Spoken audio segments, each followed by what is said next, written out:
Today's story springs from my primordial muse, my mother. Her presence flows through the narrative like a bridge between lived experience and imagination. Though I chose to preserve anonymity in this podcast, though my youth stories are fictions woven with threads of multiple realities, the truth seeps through. In my hometown, Pueblo Quieto, where each story is a shared legacy, people close to me often believe they recognize characters in my tales. My mother, that temple of patience and steel, has been the silent recipient of my revelations. As we say in Mexico, I haven't stopped airing her out with my stories. Today, beloved mother, I will do it again. The story I'll tell is inspired by a real anecdote, one I heard recounted over and over. A moment that needs no adjectives. My father arrived late to his own wedding because he had flown a kite before the ceremony. In his family, they told the story as a light-hearted joke, a memorable prank. I would watch my mother, her steel temperance, swallowing that story again and again with the dignity of a queen. As a child, it seemed funny. As an adult, I understood the depth of that delay. It was the precise omen of the husband my father would become. A delay so predictable, so unnecessary, that it became a sentence rather than an accident. Forgive me, Mama, this time even your name will emerge into the light. Here is Papillot, the comet.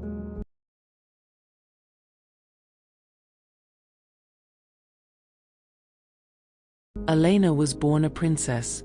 From her first cry, the world bowed to her. Beauty was her crown, grace her scepter.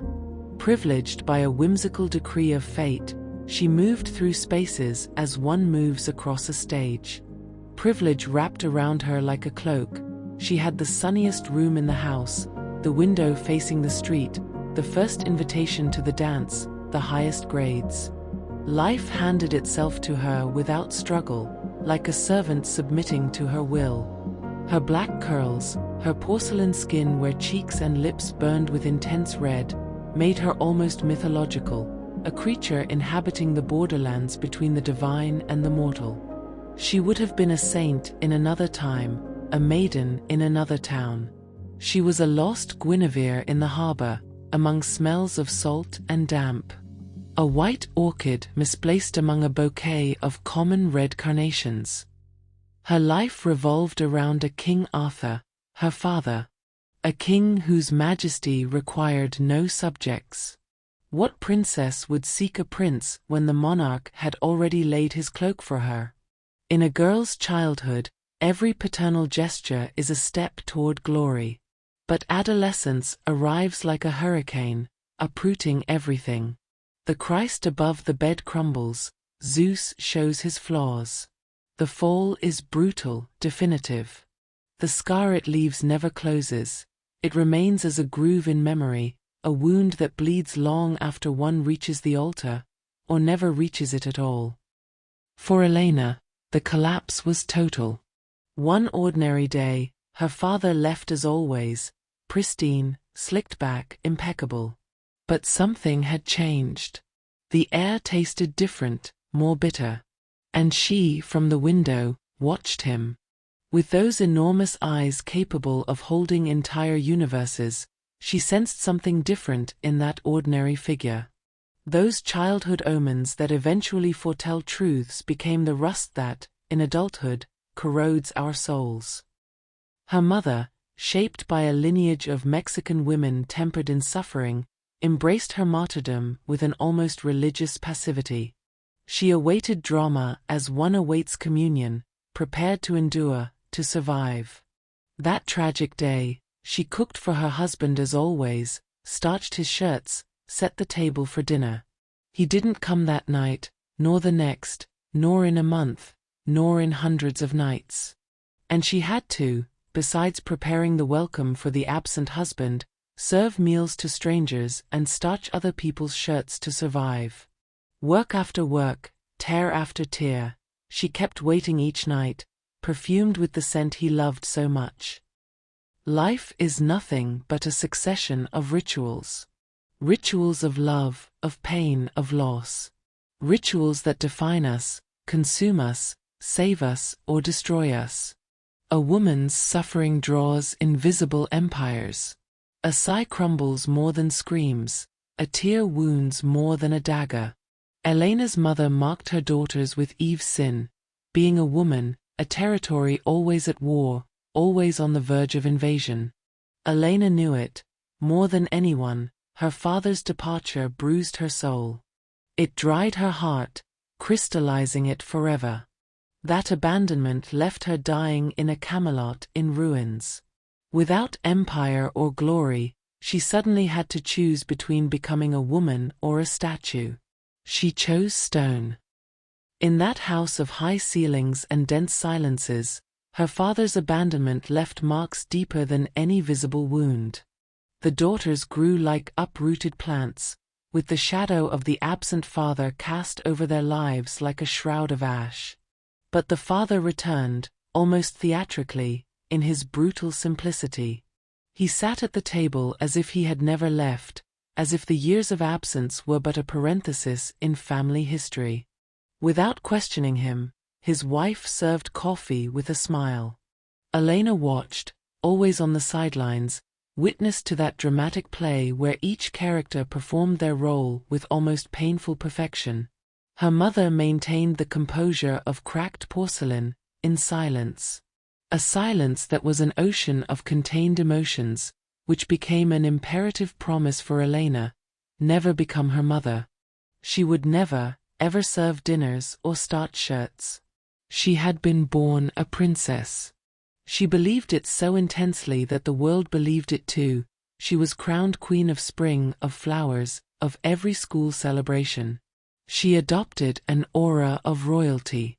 The reconstructed family moved to quiet Pueblo, a Camelot where time stopped like a faded photograph, where cobblestone streets held the secrets of generations. Colonial houses, with cedar doors and orange tiles, were silent witnesses to lives repeating like a senseless ritual. Elena emerged in that landscape like a flash, a luminous anomaly amid the town's dimness. Local women, gray and uniform like the scenery, watched her with a mix of admiration and resentment. She carried the brightness of the sea, the intensity of other horizons, a luminosity that disturbed the established quiet. Every step was a declaration, every glance a challenge to the mediocrity around her. And so, in that town where days passed without glory or shame, Elena became her own legend.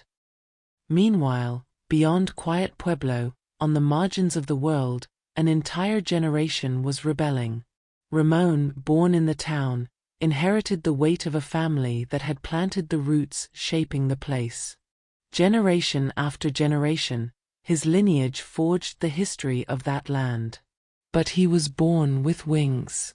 As a child, his longing to fly had made him a kite fanatic. He could spend hours mesmerized by his colorful kite dancing in the wind. When adolescence came, he ventured far, to confront the world. That new world was slowly simmering. He crossed the border, not just leaving his city or state. He went far north.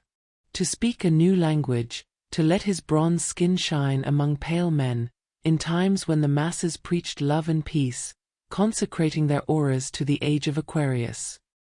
He became addicted to peanut butter chocolates and apple pies. To seasons with mutating colors, foreign to quiet Pueblo's endless green. His return was almost an irony of fate, a reminder that our origins always catch up with us, no matter how far we try to flee. Ramon returned, stripped of youthful illusions, dragging behind him a trail of memories smelling of freedom, rock and roll, and unkept promises. Quiet Pueblo awaited him like a jealous lover, ready to claim what had always belonged to it. And it welcomed him with its immutable ritual of cobblestone streets, whispering secrets, and the scent of wet earth. Every corner held a fragment of his story, every familiar face a silent judge examining him with the scrutiny of one dissecting a strange animal. His hair fell below his shoulders, pierced lobe, bell-bottom pants too tight for the town's eye. His new look sparked more gossip than the majestic aura of the newly arrived Elena. Upon returning, his days unraveled between steaming black beans, tortillas puffing on the tortilla griddle like tiny continents, and his obsession with watching the sky through his kite. The kite was more than a toy, it was his lifeline, his only connection to a world threatening to crush him with routine. In another life, he had been a bird, which was why he only looked to the clouds. In his new life as a man, he couldn't bear to look down without dizziness and needles stabbing his skull. In Pueblo Quieto's afternoons, where the sky was painted with the colors of nostalgia, Ramon held his kite string like one holds a fragment of freedom. Each ascent was a challenge, each flight an attempt to escape the gravity of the predictable. He was faithful to that kite as he would never be to anyone, loving it as he had never loved a woman. Until Elena. From above, he watched her, as she looked at him from the window. His neighbor, a princess with ebony eyes and ivory hands, drifting through the town like a local deity, glimpsed him sideways. Like a prophecy that admits no reply, like a fate fulfilled even when ignored. There are no secrets in small towns, Ramon thought. Only truths waiting for the precise moment to be told. He made it his personal challenge to uncover Elena's secret, that living manifesto against mediocrity. Ramon watched from afar, like a hunter observes inevitable prey. More than a woman, she was a territory to conquer, an empire of shadows and light condensed in a young figure who seemed to have stolen the secrets of night and day. She did not walk, she floated. Ramon knew the instant their gazes met, he was no longer the same, she had already transformed him without touching him. Elena was a Guinevere seeking a King Arthur strategically. She wanted a partner for her existential chessboard. Elena did not seek a lover. She sought a conspirator to challenge the limits of possibility, to prove that Camelot would not crumble for her as it had for her mother. In the margins where desire meets indifference, Ramon and Elena wove their story. He, a wandering knight with burning gaze, she, a princess sculpted from ice. For Ramon, Elena was a battle for his frustrated conqueror's soul. He had not conquered the world and returned to this tiny town, but at least he would be the only one with the courage to decipher the enigmas of that icy territory that was Elena. Her indifference was a meticulously constructed armor. Their encounters were silent battles, he attacking with the passion of his eyes, she defending with the wall of her indifference. Until a May rain, falling on the cobblestones like a complicit witness, revealed one day, for some strange reason, an unknown fire that united them like a whimsical joke. No one understood the secret language they shared. When storms battered quiet Pueblo and others sought shelter, they made the outdoors their territory. Elena's long socks, her white uniform shirt transparent under the rain, were the flag of a negotiated surrender, of a love that asked no permission, that simply existed. Ramon's passion sought to tame her, Elena was a prize. And with every stolen kiss in the rain, every caress defying the cold of her defenses, he gained ground. Ramon and Elena inhabited their own universe, where conventional rules of love held no sway. She, who looked at no one, looked at him. He, who had sought everything, had found her. And so, between rain and mystery, they continued writing their story, while Elena seemed to keep walking on clouds. Ramon's pride weighed heavier than the bliss of kisses in the rain. His family constantly discredited this unhealthy conquest. Because you beg that conceited girl, she doesn't love you, can't you see? If she took you seriously, she'd already be your wife. Without much romance, they ended up engaged. On the wedding day, the morning light tore through gray clouds, as if the sky itself doubted the solemnity of the moment. Elena regarded her reflection, not as a bride, but as a soldier before an inevitable battle. Marriage was not a celebration, it was a silent surrender to the relentless codes of a town that devours illusions with the same voracity that stray dogs tear apart bones. Her black eyes, deep as obsidian wells, reflected not traditional joy, but profound melancholy. The white dress, heavy as armor, enveloped her like a shroud of social expectations. Every fold whispered resistance against the merciless machinery of convention. Ramon, meanwhile, floated in a limbo of uncertainty. His tuxedo was a disguise, not a vestment. Overcome by nostalgia for the thought that Elena would never again wear her long socks uniform, nor walk clandestinely in the park, he hesitated. The vast sky would return his courage. He removed his jacket, unbuttoned his shirt, threw his tie to the floor. There were still a couple of hours before the ceremony. On the rooftop, he made his kite dance in the sky, freer than him, bolder than any marital promise. All of Quiet Pueblo had gathered at the parish to see the beautiful Elena in her wedding dress. The church stood like a tribunal, wedding guests, the envious, the curious, the oblivious, all waiting for the decorated car to park and the bride to emerge. Elena was the accused. Not of a crime, but of the most terrible transgression, defying the immaculate liturgy of expectations. Elena circled the car to kill time before the ceremony, until the church bells rang like a verdict. From the corner, her sisters gestured nervously, "Go around again, the groom hasn't arrived." Her father squeezed her hand with a gesture that did not console but certify, while the car circled the block again. Each bell was a hammer. When silence thickened, Ramon's absence weighed like lead. Another lap around the block. Meanwhile, unaware of the drama unfolding, Ramon held his kite as a last vestige of freedom, ignorant that each movement of the string was another thread in the tapestry of his fate. Elena's gaze shifted. She was no longer the newly crowned school queen of family portraits, but a living archive of contained rage. Every step she took descending from the car was a manifesto of wounded dignity. She would not digest it. The most beautiful, the unattainable, descended today from celestial heights to the petty world of mortals to be judged. She imagined the sardonic laughter of that hypocritical town where she had never fit, rubbing in every passing second the cruel mantra, "You didn't succeed." For the first time, the marble expression of her angelic face broke, revealing a passion until then unknown, a primal, volcanic anger boiling in her womb like an ancestral fire. Elena would wait no longer. She would not reduce herself to a decorative figure, nor become a passive shadow like her mother had for generations, consumed in the silence of submission. "You didn't arrive on time," she murmured, "don't arrive at all." She climbed to the rooftop of her house, facing Ramon's. From there, she saw him, absorbed in his kite, a symbol of freedom that no longer belonged to him. Elena watched him as a general observes the enemy, with precision, with disdain, with a clairvoyance that transcended the merely visual. The lightning that unleashed the storm made him realize the magnitude of his misstep, with Elena looking at him head-on, cheeks and lips reddened by rage. Beautiful. He wished he could fly with the kite to take her in his arms. Distracted, he slowly let the kite descend. The rain began as a deluge of intentions, washing away the remnants of the failed ceremony. Elena no longer looked at him, only at the damn kite, dancing in the sky, oblivious.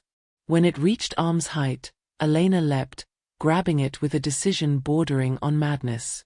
She was his Lancelot, "Rescue me from this nightmare." Ramon, in an almost animal reflex, tugged the string to prevent the imminent fall of his two great loves. He managed to lift them, the kite's colorful tail dancing alongside the white layers of the wedding dress. With such majestic vision in the air, he focused even more on maintaining tension. Rise, rise. And suddenly, the entire town, which had witnessed the scene from below, exhaled in unison. "You're falling, Ramon," shouted his mother, too late. Then the inexplicable happened. They rose. They did not fall, did not crash onto Quiet Pueblo's rocky ground. They soared, defying the gravity of convention, mocking the stunned witnesses who watched the miracle. Later versions would speak of blood, shattered skulls, a fateful photograph. But the truth was subtler: they had escaped. When dawn came, only the kite lay on the ground, a silent witness to a flight no one would ever understand. And Quiet Pueblo remained a town, and remained quiet, but it would never be the same. Because sometimes, freedom is not conquered. It is simply taken, like the string of a kite in the air. Copyright E 2025, al toque de la una. Todos los derechos reservados. El contenido de este podcast, incluyendo audio, guiones y cualquier material adicional, está protegido por leyes de propiedad intelectual. No se permite la reproducción, distribución o modificación de este contenido sin el permiso expreso de Al Toque de la Una. Gracias por respetar nuestro trabajo y por escucharnos. Nos vemos en el próximo episodio.